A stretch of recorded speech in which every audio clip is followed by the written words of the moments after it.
The dense and rugged Alaskan wilderness provided the perfect cover for a fierce and sadistic killer.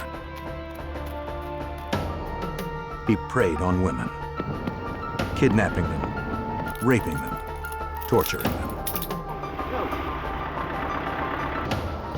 He hunted them like animals for his own twisted pleasure.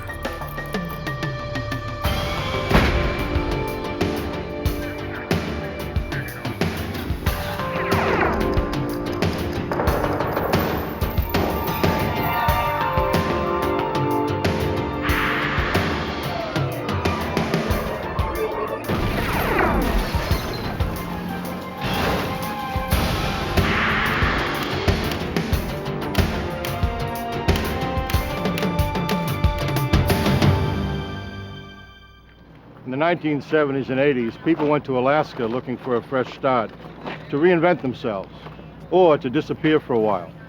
Some of those disappearances weren't by choice. I'm Jim Kallstrom, former head of the FBI's New York office. A serial killer's rampage was exposed when the bodies of young women began turning up in shallow graves that dotted the Alaskan wilderness. The killer was at home in the rugged terrain, but the hunt for him began 3,000 miles away, where FBI profilers mapped the criminal's mind.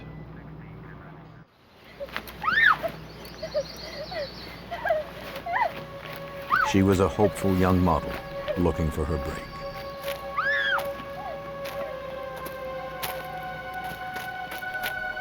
She accepted a job with a man who claimed to be a photographer, but turned out to be a merciless killer.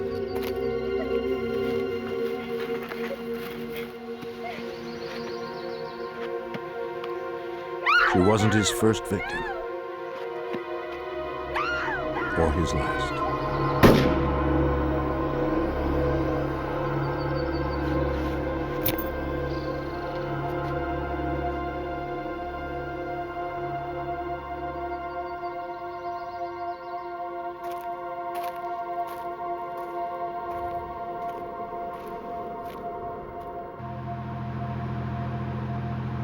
From the 70s through the mid-80s, the wilderness of Alaska became a popular destination as people flowed north to construct the Alaskan pipeline. The population boomed. On August 13th, 1982, two off-duty Anchorage police officers were hunting moose near the Knik River, in a wilderness about 20 miles from Anchorage.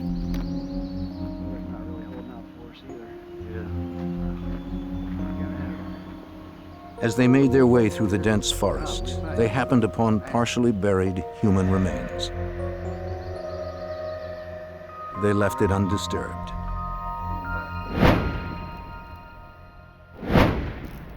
The next day, crime scene technicians from the Alaska State Troopers arrived at the scene. Crimes out here fell under state jurisdiction. Besides clothing and an elastic bandage, troopers found a .223 caliber shell casing in the shallow grave.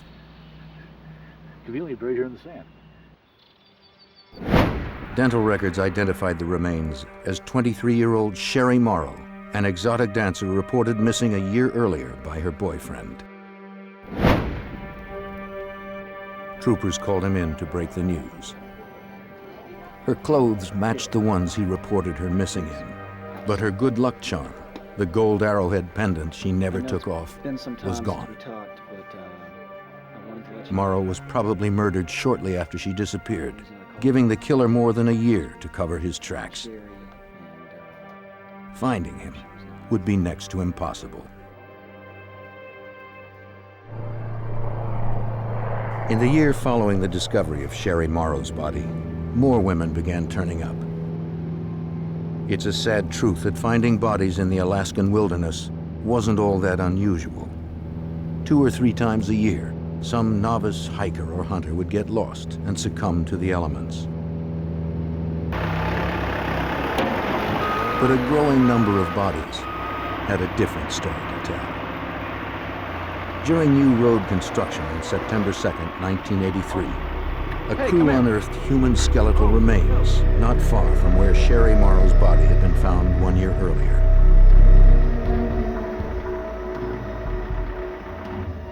The bones had obviously been here for some time. Yet until recently, this area of the Knik River was so remote that it could only be accessed by boat or light plane.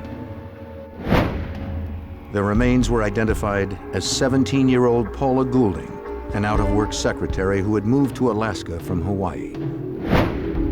She had been missing for 5 months.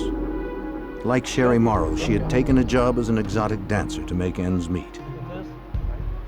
And like Sherry Morrow, a .223 caliber cartridge was found at the site. For Alaska State Trooper Wayne Van Clausen, the connection was frightening. And that's about when everything started to become kind of scary for everybody, because the profile was the same. They were topless dancers from the clubs downtown, but that was certainly when there was the belief that there was a serial murderer out there. 2 bodies had been found, but now troopers believed there were more. They began to revisit missing persons reports. Many of those reported missing were exotic dancers, but in Alaska, their disappearance was not unusual. Missing persons was a relatively low priority. Statutorily, if you're an adult, you have a right to be missing. And there were a lot of instances where these girls would just jump on a plane and go away.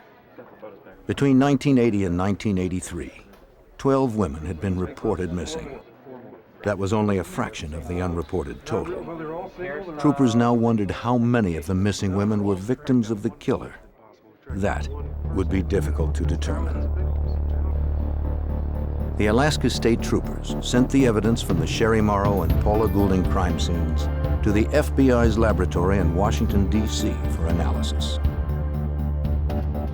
The FBI ran ballistics tests on both shell casings to see if they were shot from the same gun. State troopers hoped the results could provide them with strong evidence that the same person committed both murders. The lab results were conclusive.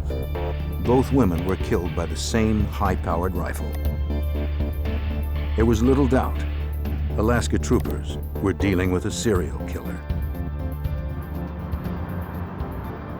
While they began their hunt for him in the wilderness, the Anchorage police were dealing with their own problems.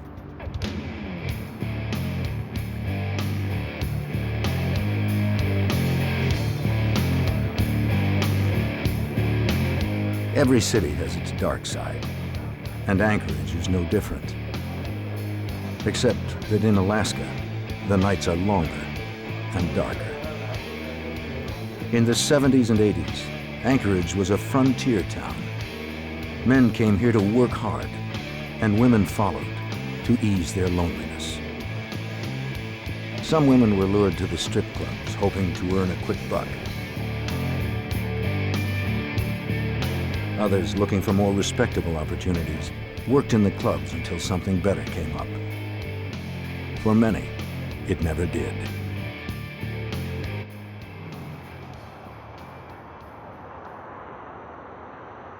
And in the city's streets roamed a stalker.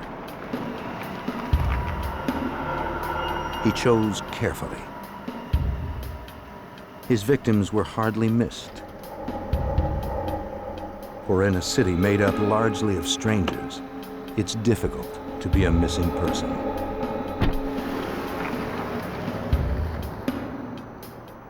Some of the women who disappeared from Anchorage turned up safely. Some didn't turn up at all. But disappearances weren't the only crimes being reported. On the early morning of June 13th, 1983, Cindy Paulson, age 17, ran down an Anchorage highway. She was partially dressed and in handcuffs. She managed to flag down a passing truck. She was running for her life.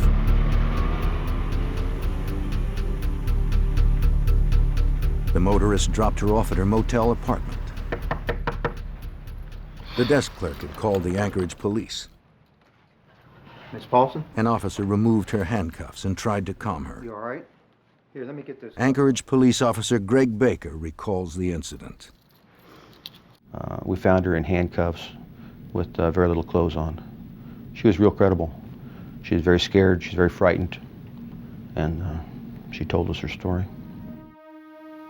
Paulson, the prostitute, told Baker that she picked up a trick the night before. She described him as wiry, scruffy, about 6 feet tall, with glasses and a stutter. He was not the kind of person she thought of as threatening. But as soon as she stepped into his car, he handcuffed her and put a wood-handled revolver to her head.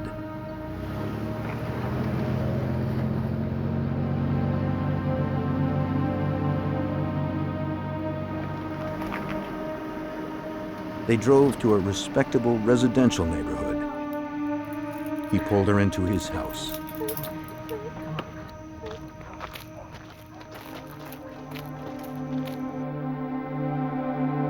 The place was well kept and full of hunting trophies. He had a chain hanging from the ceiling of his den. He chained her up and stripped her.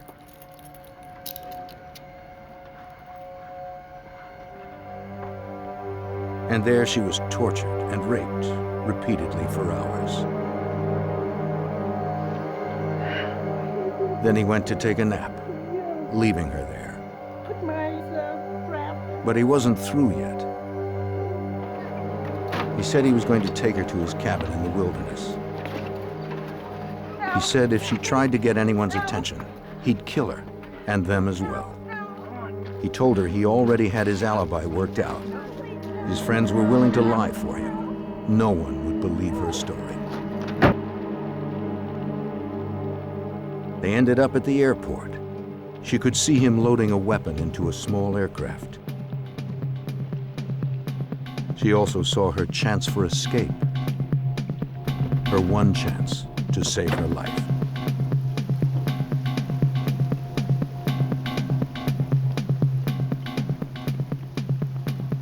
The story sounded outrageous, but her genuine terror compelled Officer Baker to check it out. I had a very street-smart female, scared to death, with a story about being taken at gunpoint and held prisoner at a specific location that she described where it was, so she knew where it was. She described the interior of the location. She described the den, up to and including various animals were mounted on the wall. En route to the hospital for an examination, Paulson insisted on stopping at the airport to show police the airplane she had seen earlier. She positively identified it. While we were in there, we had a security guard stop us and describe the car the same way that Cindy described the car, and in fact gave us a license number. That license number confirmed the address, or the area at least, that Cindy had given us regarding where the house was. Police went to the address to speak to the owner of the car.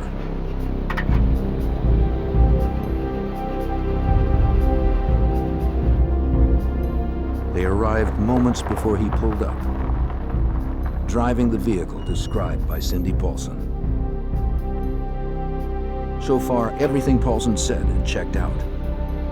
But the suspect had his own story to tell.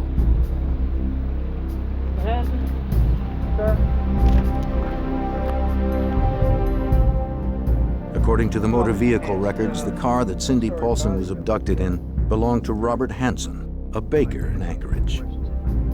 Hansen, who fit the description of the man Paulson described, calmly answered questions. He said he was at a friend's house from 5 p.m. to 11:30 p.m., repairing a seat for his airplane. Afterward, he went to the home of another friend and stayed until around 5:30 that morning. Then he went to the airport and installed the seat. Hansen gave police his consent to search his house. Again, his home was exactly as Paulson had described. That only proved she'd been in the house, not that Hansen had raped and tortured her there. They could find no evidence of that. They did notice a loose-fitting wall panel. Behind it, they found a collection of weapons, but that wasn't surprising. Hansen was an avid hunter. They did find a revolver, but it didn't match the one that Paulson described.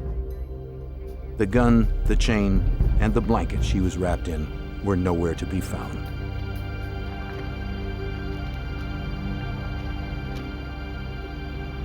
Hansen's car appeared equally clean. Anchorage police found nothing in his car that fit Paulson's story.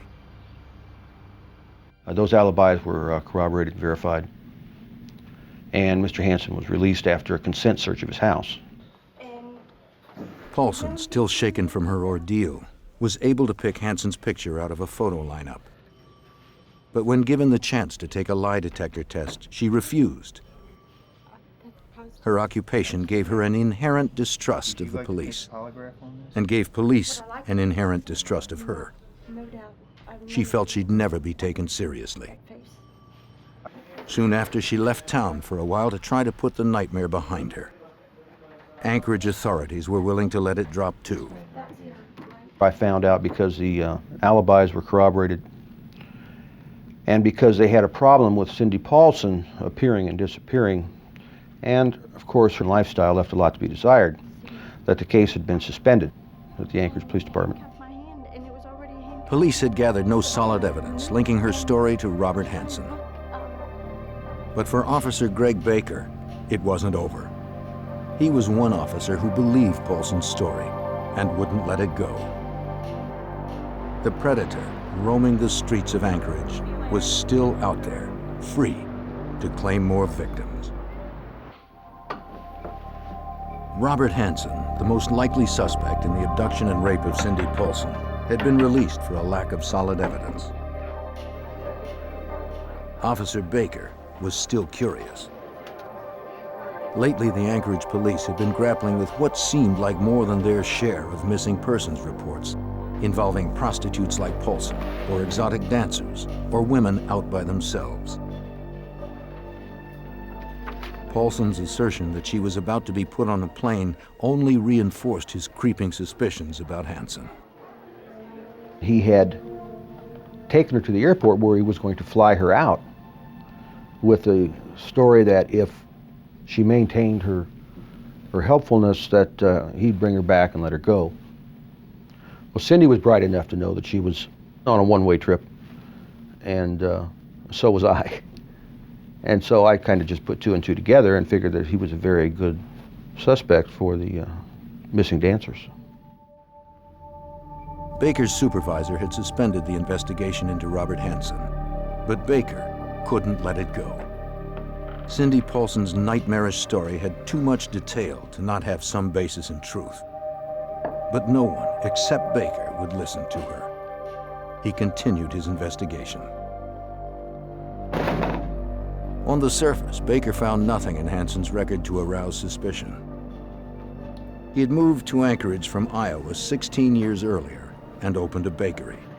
It was a huge success. He had a wife and children, and except for his stutter, he fit in completely. When he wasn't in the kitchen, Hansen enjoyed flying his small airplane, a Super Cub Piper. Back on the ground, he took to the woods. He was a solid citizen. He just didn't fit the model of a serial killer. There were plenty of others drifting through Alaska more suited to that role. They didn't have businesses. They didn't have families. Hansen did. He had everything to lose. Frank Rothschild was a prosecutor involved in the Paulson case. Bob the baker. The troopers and the police used to go to his donut shop all the time. It was a very popular place to go. He had a bakery. People knew him. He was friendly. He was just a hard-working guy. Unaware of Officer Greg Baker's local investigation in Anchorage, state troopers were still trying to find their serial killer. Bodies continued to be unearthed in the Alaskan wilderness.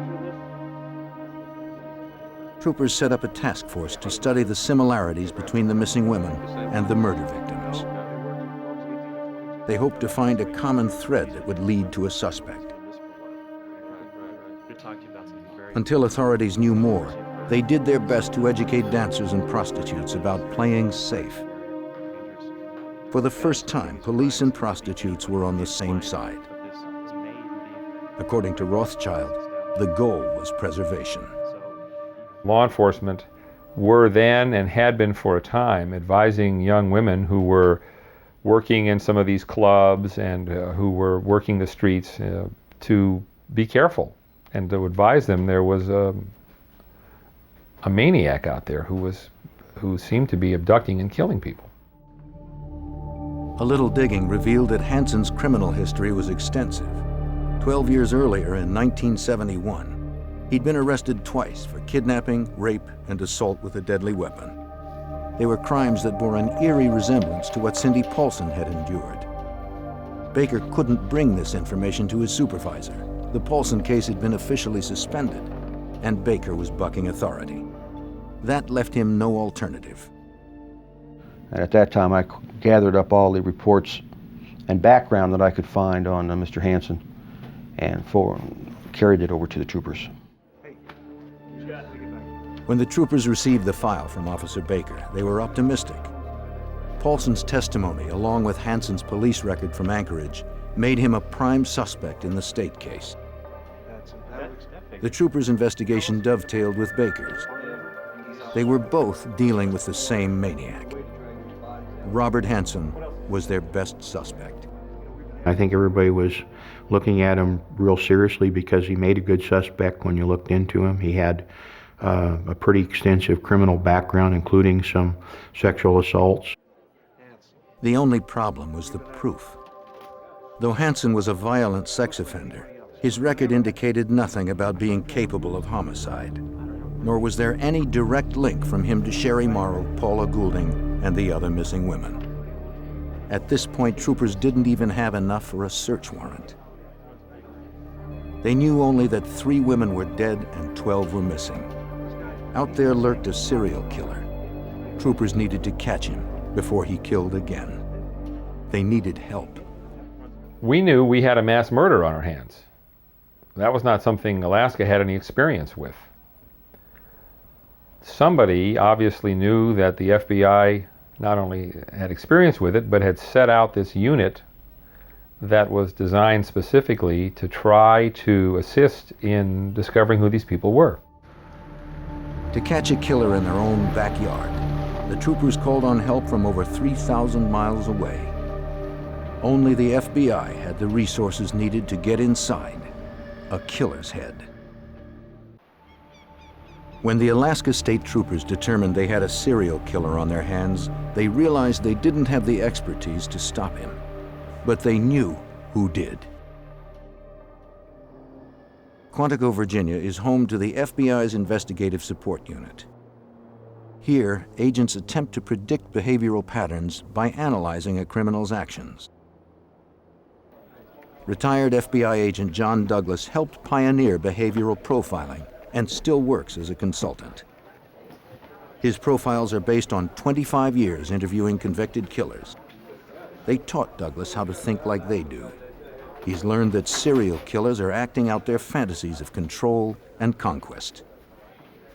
As Douglas slowly wins their trust, he takes them back to the scene of their crime.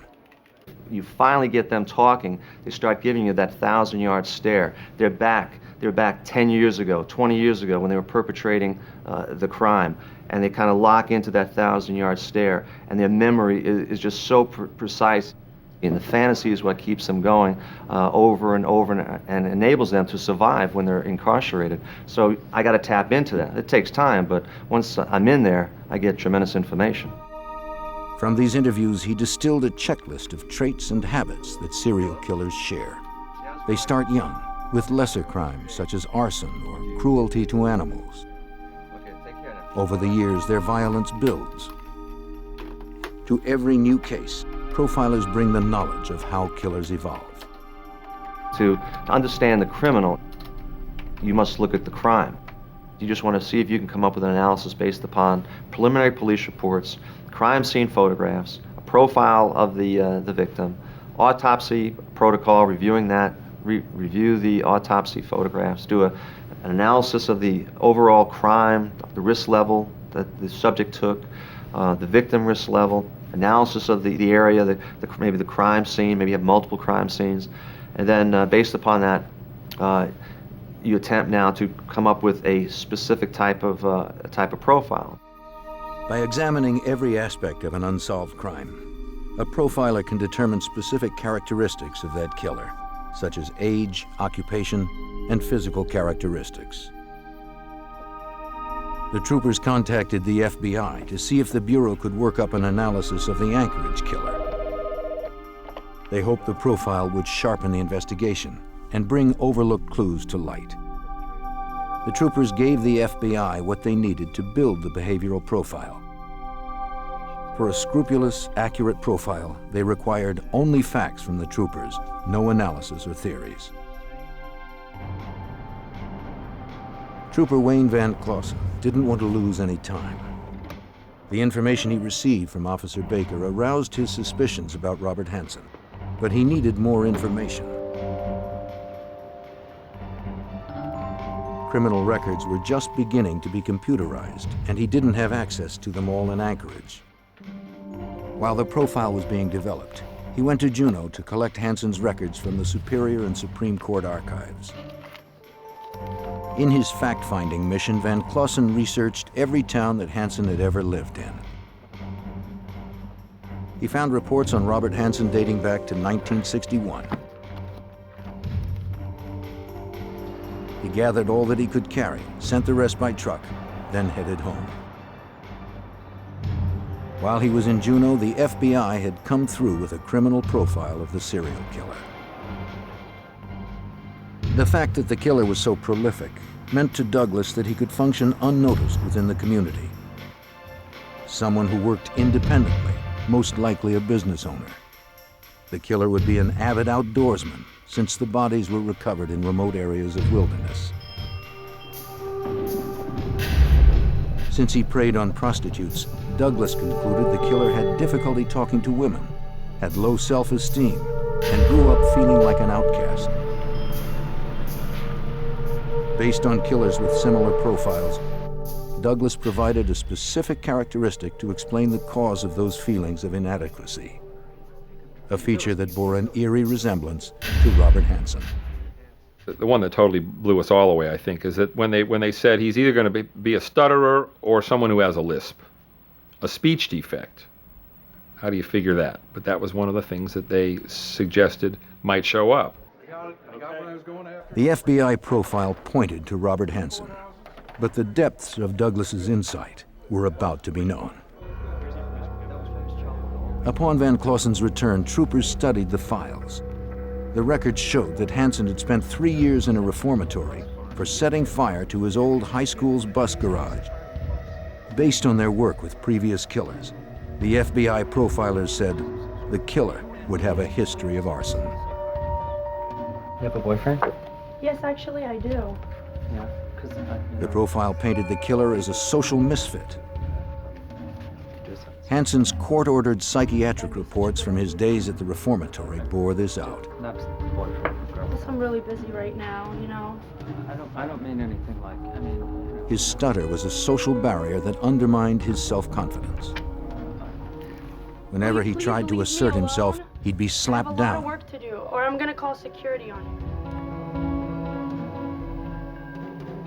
He never forgot the sting. The profile said the killer would learn to function as a normal member of society while his perversions festered within. His record showed that in his 30s, Hansen began working at a bakery. He would brag to co-workers about his kleptomania and the sense of power it gave him.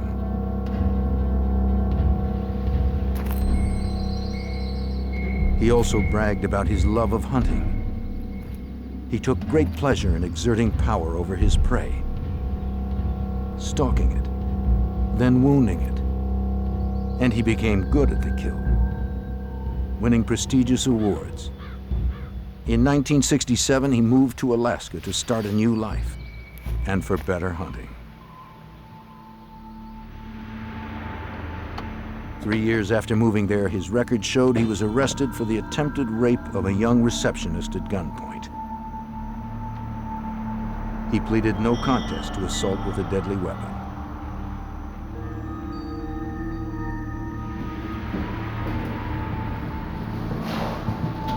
A little more than a month later, he was indicted for the attempted assault of an 18-year-old woman he'd followed home. As soon as the man got to Alaska, he was involved in theft cases, he was involved in abductions, he had psychiatric evaluations showing him to be really unstable and having all kinds of weird sexual fantasies and the rest. True to the profile, Hansen seemed a respectable citizen, so the courts were lenient. In one case, he claimed to have memory lapses and was given psychiatric treatment and 5 years in a work release program. He abducted one of his early victims outside a coffee shop, took her to a cabin in the wilderness, and raped her at gunpoint. She was 17 at the time. He told me, of course, if I called the police, that he would hunt me down and kill me. He told me he was a fine, outstanding businessman. He had never mentioned at any point during the rape time or before or after that he was married, but he said he's a fine, outstanding businessman and that I was just a kid and nobody would believe me. And he was right. Everything the profiler said about the perpetrator of the serial killings fits suspect Robert Hansen, a truly dangerous man who was passing as a nondescript face in the crowd. While troopers zeroed in on Hansen, they spread out to search for more victims in the Knik River area, where 3 bodies had been found. They believed that the dancers who were still missing may have been buried close to the other grave sites. But troopers came up empty. The area was too large and remote to cover completely. Despite the compelling FBI profile and the past police records, troopers lacked anything tangible to link Hansen to the killings. His police records were too stale, the evidence too circumstantial to hold any weight in a court of law. Investigators hoped that Cindy Paulson could help. She was the only surviving victim to Hansen's current wave of violence. Perhaps she could remember something else from her ordeal. Paulson gave another statement. But this time, she was able to ID one of the guns Hansen had in his possession.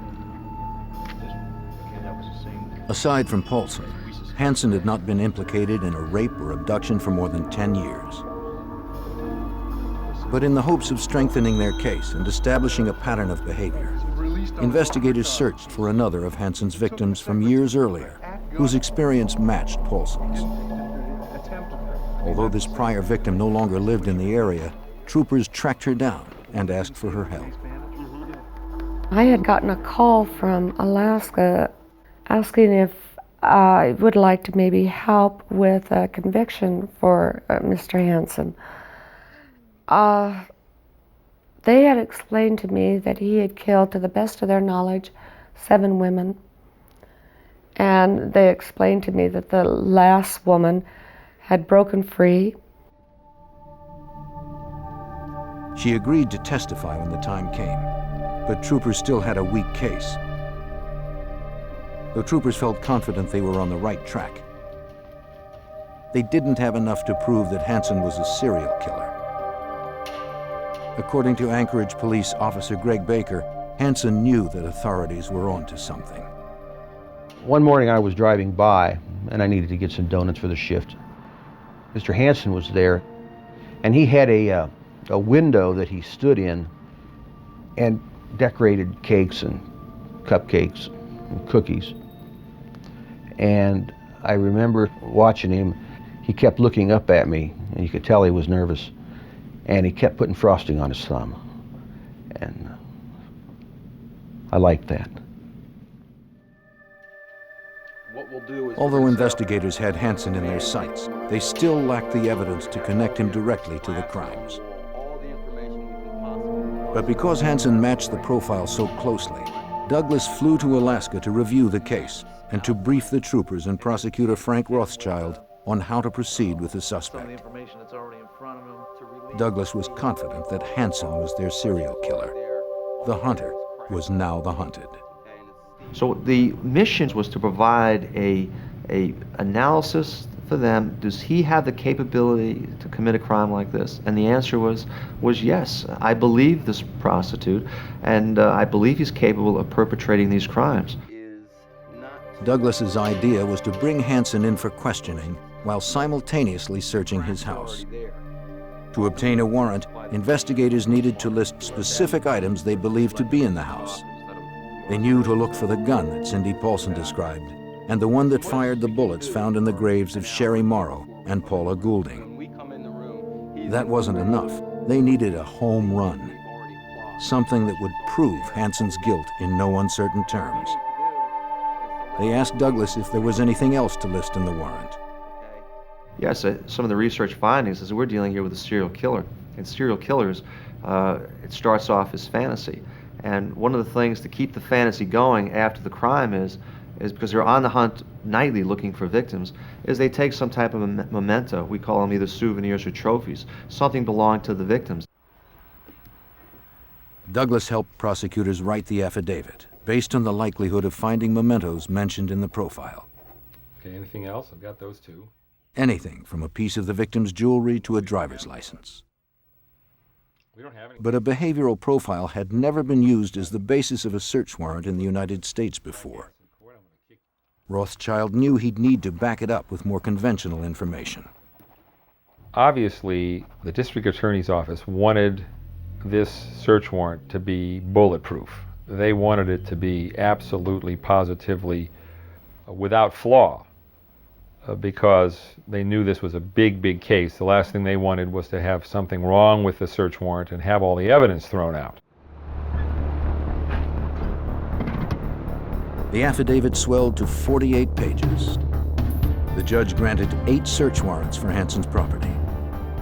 Now, they just needed Hansen. They had learned his pattern, knew his schedule. On October 23, 1983, they went to pick him up at his bakery. But Hansen wasn't there. He'd gotten off to a late start, unwittingly keeping the troopers waiting 20 tense minutes.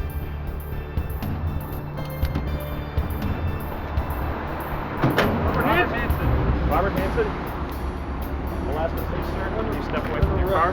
When asked to come in for questioning, he didn't resist. The interrogation room was ready for him. The goal was to keep him off balance, hoping to elicit a confession and avoid a lengthy legal case. Douglas helped the troopers design the interrogation room for the biggest psychological impact. Crime scene photos and related materials were strewn everywhere for Hansen to contemplate before his interview. At the appointed moment, the troopers arrived, Hello, Mr. and the Hansen. mind game began. Mr. Hansen? The FBI coached Rothschild on how to play it. Ask him questions in a way that would prompt more discussion. So that's game plan number one. Then obviously, we've got all of these cases that have been investigated. And to get him to talk specifically about those. He's trying to search us out. What do we know? So I could see his game plan was to kind of find out what we knew and play off of that. And my game plan, of course, is to find out what he knew. While Rothschild tried to get Hansen to open up and confess, troopers served the search warrants. Hansen's wife was home. The troopers were extra cautious, videotaping the entire procedure. What they were looking for could be anywhere, even in plain sight.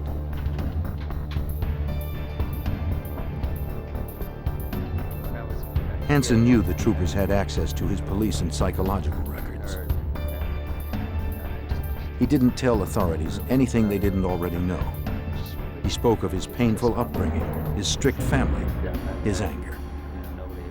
He admitted to picking up dancers and prostitutes in the early 70s, and how enraged he became when they tried to raise their prices. But he denied threatening any of them. He admitted nothing. While Hansen told his story and his house was being turned inside out, other troopers headed to his bakery and to the airport to search his plane. Both were clean. The house became the focal point of the investigation. A careful search of the upstairs bedroom finally yielded a curious and eerie discovery. An aerial map of the region, peppered with 37 X's. They seemed to be clustered mainly around the area where bodies had been found. But there were dozens more marks than bodies, at least so far. The searchers continued up to the attic. Under insulation, the troopers found weapons. Among the items found were a .223 Ruger Mini 14 rifle, like the one used to kill Sherry Morrow and Paula Goulding, and a wood-handled revolver resembling the one described by Cindy Paulson. Yeah. The search team let Van Clausen know the good news. Sounds good. These women look familiar? Have you ever seen them? The net was closing on Hansen, and he knew it. But he wasn't ready to talk just yet. Take another look. The interview dragged on for hours. It didn't seem like a confession was likely. I haven't. I've never seen it. While troopers collected the evidence, the case unwound even further. Hansen's friend and neighbors stopped by, curious about the activity. She was stunned by the news, then made a confession that demolished the last of Hansen's story. She told troopers that her husband provided Hansen with his alibi on the night of Cindy Paulson's abduction. He'd lied to protect his friend, not realizing how serious Hansen's charges were. The husband later called police and retracted his statement. Hansen's alibi evaporated. As the search continued, the troopers found the most incriminating evidence so far. Evidence that Douglas knew had to be there somewhere. They found Sherry Morrow's necklace and other personal property belonging to the dead or missing women. They had found Hansen's stash of trophies. Yeah, this is Baker here. Investigators called the station. Though they had Hansen where they wanted him, still he wouldn't confess. But they had enough to lock him up on the Cindy Paulson case. Bail was set at $500,000. Investigators now had time to build their case against Hansen as a serial killer. They called the prior victim to see if she was still on board. And at that time, they thought he had killed 11 women. And was I still interested in being a witness? They really felt that they may need me because he hadn't confessed. All right, what you got? 3 points on the map found in his bedroom matched the locations of bodies recovered by the troopers. Another X marked the location of a body recovered by Seward police years earlier. The remaining X's presumably marked the graves of more victims, dozens of them. Looking at the map obviously was pretty chilling because we believed the map. The map was a body count as far as we were concerned. The man had kept track. He didn't have newspaper clippings. He had the map.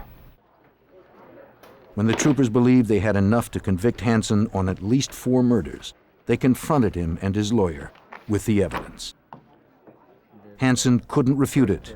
He had no place left to hide.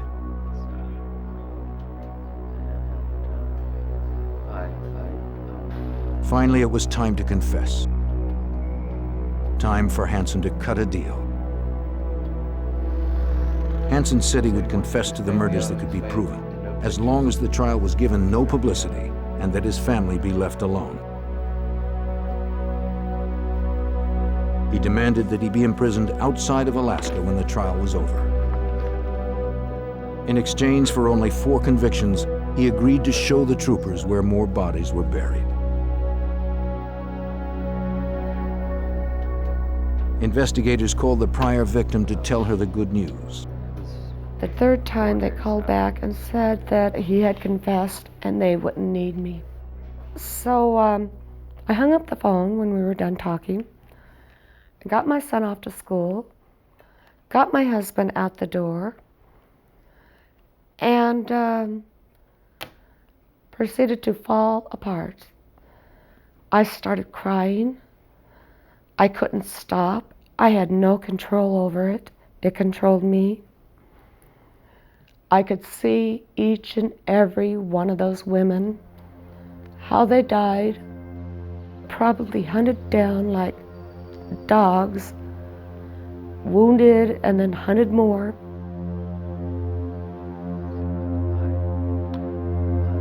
In his confession, Hansen described how he would take his victims into the woods and hunt them as prey. Over the dozen years that he lived in Alaska, he'd raped more than 30 women and developed many strategies for capturing them. Once he found a likely target, a solitary woman like Sherry Morrow. He would befriend her and arrange to meet her at a fast food place. If they were dancers or aspiring models, he'd offer to pay to photograph them. He'd arrive early and stay in his car. That way he'd be certain the woman arrived alone and had no one waiting for her in the parking lot. No witnesses. Then he'd go in and meet his new victim.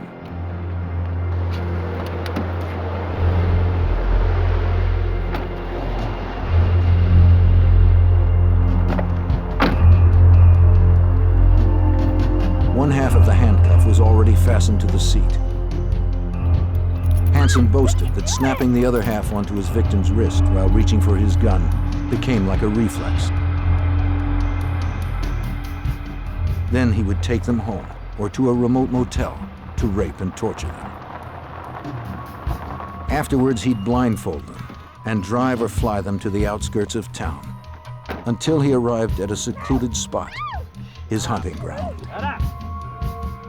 His habit was to toy with his prey before he made the kill.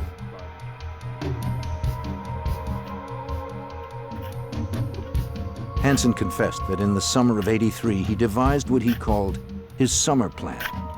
He sent his family away so he could bring his victims home. When he was done with them, he'd dispose of them in the wilderness. Close 26. On February 27, 1984, Robert Hansen was convicted of murdering 4 women and sentenced to 461 years plus life with no chance of parole.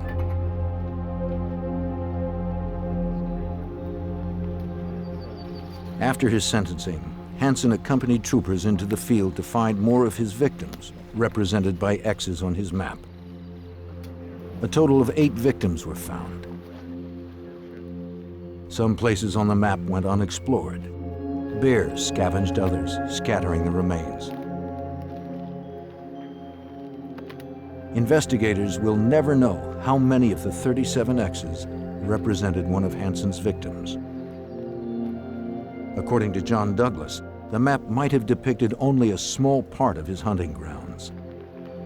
Killers like Hansen will come into contact with a lot of women, but fantasy is everything, and they may not like the way the person talks or the person dresses, the style, and so they'll make a decision. Well, this one will live. This one over here will die. I believe he was good for a lot more cases, and I still believe there was a chance that one of the reasons that caused him to go up to Alaska, he was running away from homicides back in the lower 48. In the United States, an estimated 35 to 50 serial killers are active at any given time. Profiling has made them easier to spot and apprehend.